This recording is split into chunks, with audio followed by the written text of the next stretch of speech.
बिहार चुनाव में नतीजों के बाद समीकरण भी साफ हो गए हैं। क्या बीजेपी या अदर पार्टियां क्या तैयारियां कर रही हैं यूपी चुनाव को लेकर? 2027 का चुनाव है और बिहार में चुनाव होने के बाद काफी चीजें सफल हो गई हैं। कहें कि एक पटकथा लिखी जा चुकी है। वहीं हमारे साथ आज बातचीत करने के लिए और राजनीति में अच्छी पहचान और ब्लॉक प्रमुख भी है चौबेपुर से आज हमारे साथ मौजूद है। इनसे बातचीत करेंगे कैसे शुरुआत की राजनीति की और कैसे और भी राजनीति में कैसे कदम बढ़ा रहे हैं और अपनी जनता के बीच क्या करके। अमीषा जी, मेरा नाम राजेश शुक्ला है। मैं कानपुर नगर की चौबेपुर ब्लॉक से ब्लॉक प्रमुख हूँ। और आप जो बात कर रही हैं इस विषय पर कि कैसे शुरुआत की राजनीति की, जब मैं 2012 में मैं दिल्ली से वापस आया, एक्चुअली मैं संघ लोक सेवा आयोग की तैयारी कर रहा था और उसी बीच में मेरा सिलेक्शन भी हुआ छत्तीसगढ़ में। 6 महीने मैंने जॉब भी की। उसके बाद मुझे कुछ अच्छा नहीं लगा, क्योंकि मेरा शुरू से उद्देश्य था कि या तो मैं आईएएस आईपीएस बनूंगा या फिर घर जाकर फिर से कुछ वही करूंगा। क्योंकि आप कान चाहे इधर से पकड़े या इधर से पकड़े, लक्ष्य बस एक होना चाहिए कि हमारा मिशन क्या है, हमारा विजन क्या है। तो हमारा विजन था सेवा करना, कि हम या तो सरकारी पद पे जाएं ऐसी कि जनता की सेवा करें, या फिर हम अपने व्यापार के माध्यम से, राजनीति के माध्यम से जनता के बीच में रहें और जनता की सेवा करें। तो जब मैं 2012 में आया तो हमारे सभी भाई मिलकर राइस मिल का व्यापार करते थे। हमारे बड़े भाई अनिल शुक्ला वो प्रधान रहे गौरी लखा के, विनोद शुक्ला हैं वो निर्विरोध प्रधान रहे गौरी लखा के, और उसके बाद जो हमसे बड़े हैं वो विनय शुक्ला वो प्रदेश अध्यक्ष हैं इस समय Uttar Pradesh rice mill association के। तो हम सब अभी एक ही परिवार है, एक साथ सब लोग रहते हैं। और हमको सबसे पहले मेरे भाइयों से शिक्षा मिली कि पहले आपको कर्म करके, अच्छे कर्म करके जनता के बीच में रहना है। तो मैंने व्यापार किया। मैंने एक और इंडस्ट्री आकर लगाई, पारस एग्रो इंडस्ट्रीज के नाम से। एक हमारा जय बजरंग उद्योग है, एक सूरज चावल उद्योग है, एक शिवम ट्रेडर्स है। हमारी 4 इंडस्ट्री हैं। हम चारों भाई एक साथ ही उनका काम देखते हैं। लेकिन अकस्मात कुछ ऐसा हुआ 2017 में जब विधानसभा का चुनाव हुआ। माननीय अभिजीत सिंह सांगा जी बिठूर विधानसभा से चुनकर आए। वो हमारा पड़ोस है चौबेपुर का। पहले चौबेपुर ही विधानसभा थी और वहीं से उनके चाचा एसके सिंह जी लड़ते थे, और वो हम उम्र भी हैं हमारे। पहले भी 1-2 मुलाकातें हमारी हो चुकी थी, लेकिन हम 20 साल बाहर रहे। पहले 96 से लेकर 2012 तक हम बाहर रहे, जिसकी वजह से उनसे ज़्यादा मुलाकात नहीं हुई। माताजी का उनके चुनाव था नगर पंचायत का, और चुनाव चल रहा था, उसी बीच में मैं उनसे मिला। तो एक बार उन्होंने कहा, क्यों, क्या व्यापार ही करते रहोगे? तो हमने कहा उद्देश्य तो भैया दूसरा है। तो बोले फिर अब की बार तुमको ब्लॉक प्रमुख लड़ना है। मैं इस बात को हमेशा इसलिए कहता हूँ क्योंकि अगर कोई तुमको किसी समय मोटिवेट करता है और उससे आपका मिशन प्राप्ति होती है तो हमेशा उसको ध्यान रखना चाहिए। तो एक तरह से कह लीजिए, उनको गुरु समझिए, दोस्त समझिए या राजनीतिक प्रेरक समझिए। उन्होंने मेरी रास्ता मुझे दिखाया कि आप इस योग्य हैं, इसे काम कीजिए। तो मैं 2021 का जब चुनाव आया, जिला अध्यक्ष थे माननीय श्री कृष्ण मुरारी शुक्ला जी, वो भी हमारे संरक्षक के तौर पर है। उन्होंने हमसे कहा कि जब मैं उनके पास गया कि कौन सा पद चाहिए आपको कार्यकारिणी में, तो हमने कहा हमें जिला कार्य समिति सदस्य बनना है। तो बोले सदस्य क्यों बनना है? हमने कहा सदस्य इसलिए बनना कि हमें आगे जनप्रतिनिधि बनना है, और बाकी जिला उपाध्यक्ष ये सब मुझे नहीं चाहिए, क्योंकि मैंने सेवा की नहीं अभी ज़्यादा दिन संगठन की। तो इसलिए फिर उन्होंने सदस्य बनाया, और 21 में ही मुझे भाजपा की तरफ से नाम आया मेरा ब्लॉक प्रमुखी में। और जिस सीट से कभी कोई 2 वोट से ज़्यादा से नहीं जीता था, उस सीट को मैंने 16 वोटों से जीती। और वो भी माननीय विधायक मुनीन शुक्ला जी हैं, उनका सगा भतीजा लड़ रहा था। वो कम से कम 20-25 साल से जिलाध्यक्ष है समाजवादी पार्टी के। लेकिन उस सबको दरकिनार करते हुए वहाँ की जनता ने मुझे चुना और मुझे अच्छी एक जीत दिलाई, और उसके साथ आज काम चालू है, आपके बीच में है। आपने जैसा बिहार चुनाव को लेकर बात की कि एक बहुत बड़ा भारतीय जनता पार्टी के लिए कहा जाता था कि बिहार से सब कुछ खत्म हो जाएगा। बिहार में पता चलेगा कि भारतीय जनता पार्टी ने पीछे क्या किया है। और ये जो ऊंची-ऊंची बातें हो रही हैं कि भारतवर्ष राष्ट्र विश्व गुरु बनने जा रहा है, 2047 में विकसित भारत बनने जा रहा है, तमाम इन चीज़ों पे कहीं विराम लगाने की कोशिश थी। और जितनी सारी पार्टियाँ थीं, ये कहीं न कहीं माननीय मोदी जी से ये चुनाव मोदी जी के चेहरे के रूप में देखा जा रहा था, क्योंकि संयोगवश जब चुनाव अभी 2024 का हुआ तो कई बार कुछ ऐसी चीजें होती हैं, भ्रम जनता के बीच में आ गया कि संविधान बदल जाएगा, तो थोड़ा सा कहीं हमारा ग्राफ कम हुआ। तो सीधे सीधे इनको कहीं एक मौका मिल गया, उस मौके को इन्होंने गलत तरीके से भुनाना चालू कर दिया, संविधान की किताब लेकर चलने लगे, बिहार चुनाव को बना दिया कि जैसे देश का पूरा चुनाव है। लेकिन मैं ये कहता हूं कि हर राज्य का चुनाव देश का चुनाव है, और उसी देश के चुनाव को भारतीय जनता पार्टी जब भी तैयारी करती है तो एक प्रदेश की नहीं, एक देश की करती है। आपने देखा जब बिहार का चुनाव हुआ तो लोग क्या कह रहे थे, भीड़ कुछ दिखाते थे, सच्चाई कुछ होती थी, लेकिन हमने वहां जो करके दिखाया है, जनता दल जेडीयू जो हमारा संगठन था, उसके साथ में नीतीश कुमार जी ने जिस तरह से विश्वास दिलाया था, हम कहेंगे कि उनका भी धन्यवाद देते हैं कि उन्होंने उसको निभाया भी। क्योंकि ये बहुत ज़रूरी होता है कि जो हमारा सहयोगी दल है, वो भी उतना ही अच्छा प्रदर्शन करे। उन्होंने उतना ही अच्छा प्रदर्शन किया, और जो कभी ने उन्होंने बहन-बेटियों के लिए किया था वहाँ पर, वो उनके काम आया। उनका जो सबसे की वोटर है वो महिलाएं हैं, और महिलाओं ने वहां पर जिस तरह से भागीदारी की, उस तरह से ऐसा लग रहा था कि जैसे दो भाई साथ साथ खड़े हैं। कभी जनता दल को वोट पड़ रहा था, कभी भाजपा जीत रही थी, बराबर बराबर की लगभग सीटें आई। तो सबके सामने ये दृश्य है कि भारतीय जनता पार्टी जो कहती है वही करती है, सबका साथ, सबका विकास, सबका विश्वास। ये हमारा नारा नहीं है, ये हमारी मनोदशा है, ये हमारा विचार है, ये हमारी अभिव्यक्ति है, और ये हमारा राष्ट्र प्रेम है।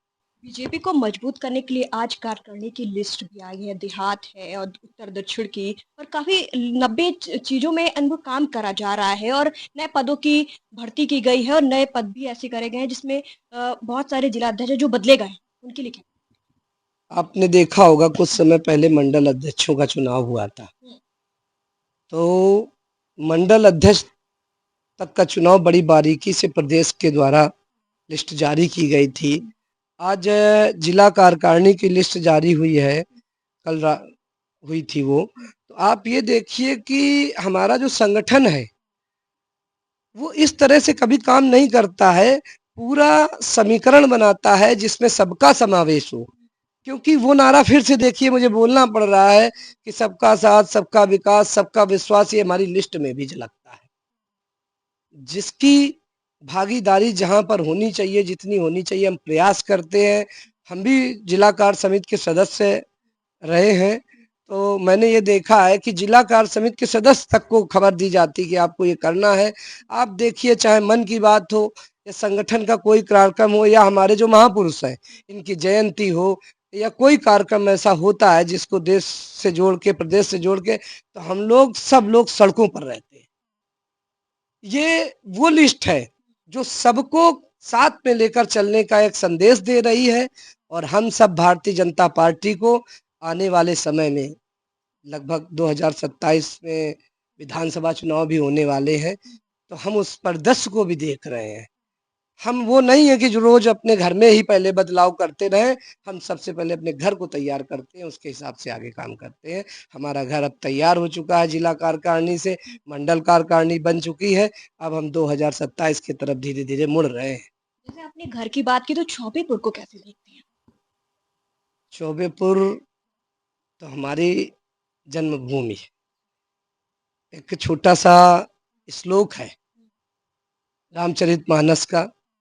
प्रभु श्री राम ने लक्ष्मण से कहा था, जब लक्ष्मण ने कहा कि हमने लंका को जीत लिया है, सोने की लंका, इसको हम अपने पास रखेंगे, तो उन्होंने कहा था, अप यह स्वर्णमयी लंका ना में लक्ष्मण रोचते, और जननी जन्मभूमि स्वर्गादप गिरीशी। कि ये सोने की लंका है, लेकिन ये हमको अच्छी नहीं लगती, क्योंकि माता और मातृभूमि स्वर्ग से बढ़कर है। तो मैं जब नौकरी छोड़ के आया था तो मेरे मन में यही विचार था कि अगर मैं यहाँ कुछ करूँगा तो वो छत्तीसगढ़ के लिए होगा, लेकिन अगर चौबेपुर गौरी लक्खा जाके कुछ करूँगा तो हमारी जन्मभूमि के लिए होगा, मेरे माँ बाप के नाम रोशन करने के लिए होगा, मेरे ब्लॉक का नाम रोशन करने के लिए। इसलिए मैं वापस आया हूँ। मैं इसी रूप में देखता हूँ, वो मेरा घर है, वो मेरा मंदिर है, वो मेरी कर्म भूमि है, वो मेरी जन्मभूमि है। और जो मैंने वहाँ काम किया है, आप कभी वहाँ पे बिना मुझे बताए जाइए, वहाँ कुछ पूछिए, निरीक्षण करिए, तो आपको पता चलेगा कि मैंने अपने पद का निर्वहन किस तरह से किया है, क्योंकि अपने शब्दों में कुछ कहना अच्छा नहीं लगता है। सपने देखे जाते हैं जब राजनीति में आते हैं तो कहते हैं कि अपने घर का विकास, अपने मतलब जहाँ हमारी जन्मभूमि है उसका विकास करेंगे। तो अभी कौन-कौन से सपने उस जन्मभूमि के लिए बाकी? एक विचारधारा आई थी, पूरा providing urban amenities in rural areas, कि ग्रामीण क्षेत्र में शहर जैसी आधारभूत व्यवस्थाएं होनी चाहिए।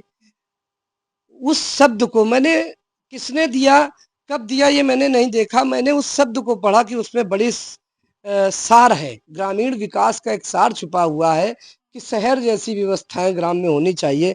मैंने उसका पालन किया है।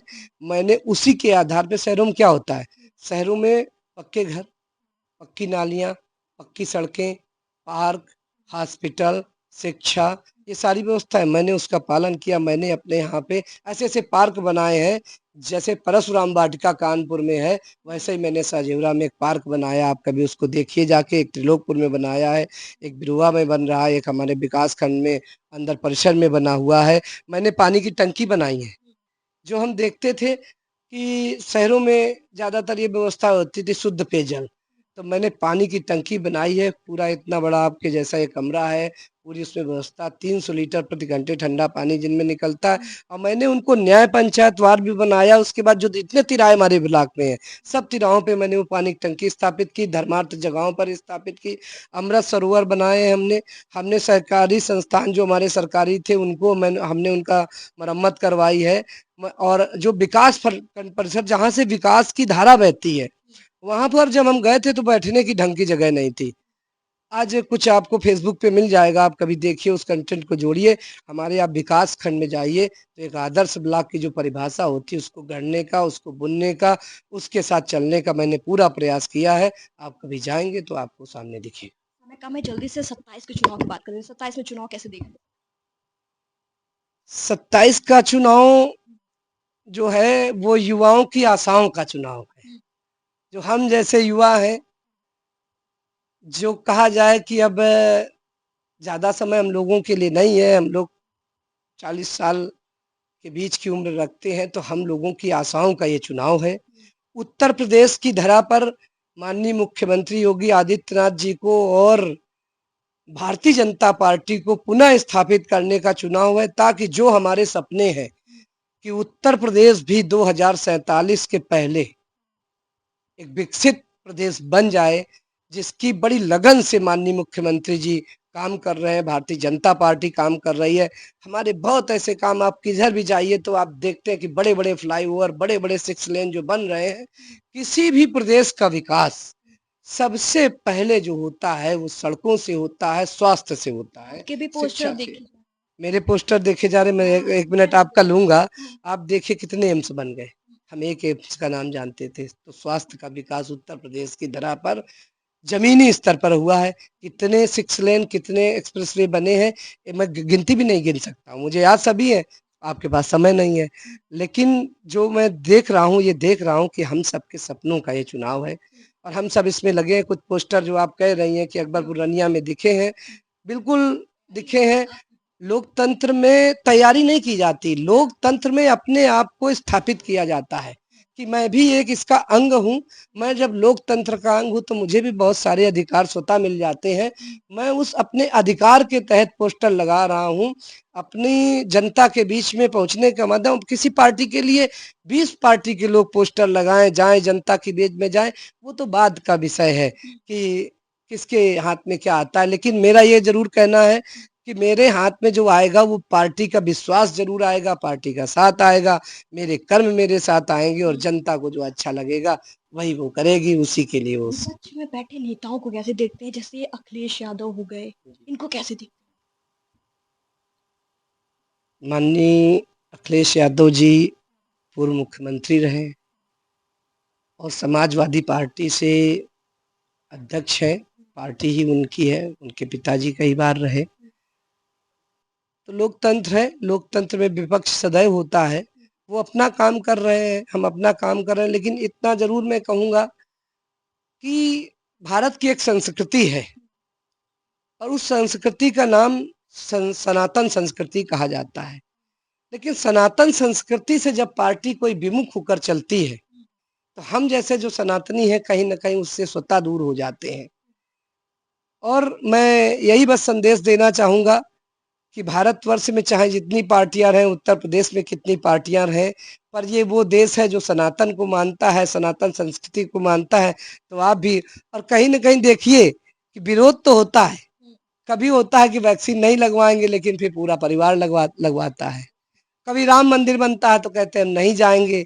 लेकिन देखिए ये प्रभु श्री राम है, इनके, मैं क्या कह रहा हूँ, इनके पास तो सबको जाना पड़ता है और प्रभु के पास जाए बिना कल्याण नहीं होता है। और एक राजनीति अलग है, लेकिन हर व्यक्ति का प्रयास है कि मुझे भी मोक्ष की प्राप्ति हो, मुझे भी प्रभु का आशीर्वाद मिले। तो मैं कहूंगा कि प्रभु का आशीर्वाद जरूर लेना चाहिए, इसमें कोई बुराई नहीं है।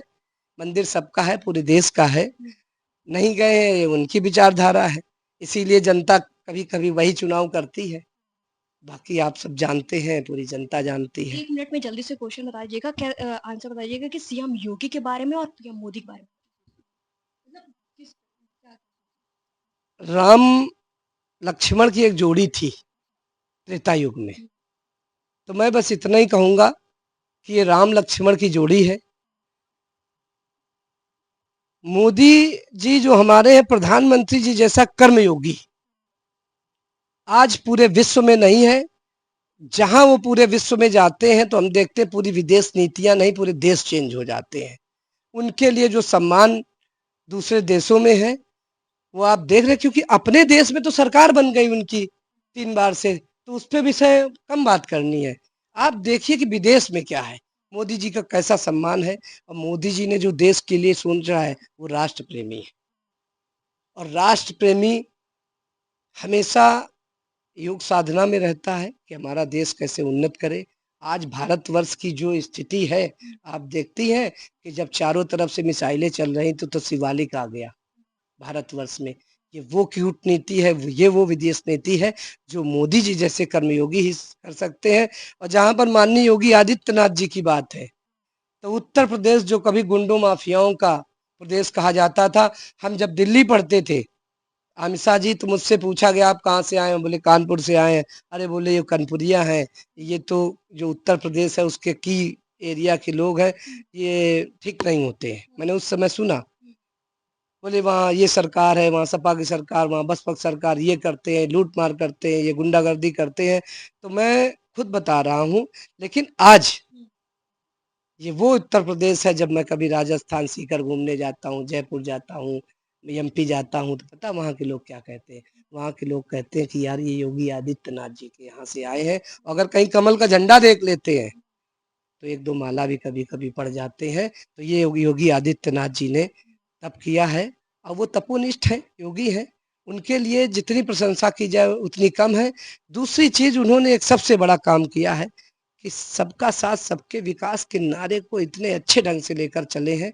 तो मैं तो यही कहूंगा कि माननीय मुख्यमंत्री जी हम सबका, अभी युवा हैं वो भी, हमारा साथ देते रहें। और भविष्य में एक हमारा भी चिंतन है कि मोदी जी के बाद उनको वो गद्दी प्राप्त हो जिससे उत्तर प्रदेश का वैभव बढ़े। कई उत्तर प्रदेश से प्रधानमंत्री हुए हैं, तो माननीय मुख्यमंत्री जी भी हमारे प्रधानमंत्री बनकर हम सबको आशीर्वाद देते रहे। उत्तर प्रदेश की धरा को, जो कहते हैं कि उत्तर प्रदेश की धरा भारतवर्ष की सबसे सनातन संस्कृति की, आर्थिक, राजनीति मैनचेस्टर था, वो बोला जाता, उसको परिपूर्ण करें आगे चल के। एलपीजी को लेकर क्या मुद्दा गहरा रहा है, प्रदर्शन हो रहा है, विपक्ष लगातार प्रदर्शन कर रहा है। मैडम देखिए, विपक्ष का काम है प्रदर्शन करना, लेकिन मैं आपको बता दूं, इतना बड़ा युद्ध चल रहा है, कुछ सुधार किए गए, एलपीजी की किल्लत नहीं है।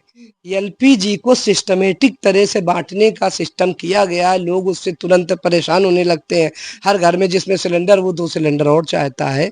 तो ये थोड़ी-सी मानसिक और वैचारिक स्थिति है, कोई कमी नहीं है। और देखिए, हमारे पास गैस आई भी हुई है और ये भारतवर्ष है। जब युद्ध चलता है तो क्या हमारा आपका धर्म नहीं बनता कि कुछ हम भी सहन करें? सहन तो करना ही होगा देश के लिए। हमारे वीर जवान सड़क जब सीमा पे होते हैं तो प्राणों की आहुति देने के लिए तैयार रहते हैं। तो युद्ध काल में ये अपवाद होता है कि अगर थोड़ी बहुत कोई कहीं कमी भी दिख सकती है, अभी तो कोई कमी है नहीं, ना होगी, अगर होती है तो सबको कहीं न कहीं त्याग करना पड़ता है ना। तो ये वो प्रश्न नहीं है जिसके लिए हम कोई राजनीतिक मुद्दा बनाएँ, क्योंकि युद्ध काल में सारे दल एक होते हैं और सबको देश के साथ मिलकर चलना होता है। तो जब ऐसी स्थिति है तो हम सब देश के साथ मिलकर चलेंगे। 2027 के पहले ऐसे ही और इंटरव्यू देखने को मिलेंगे। आज हमारे साथ चौबेपुर से ब्लॉक प्रमुख राजेश शुक्ला जी मौजूद थे, जिन्हें खास बातचीत की और कई सवालों के बेखूबी से जवाब दिए। देखते रहिए निसनो समाचार।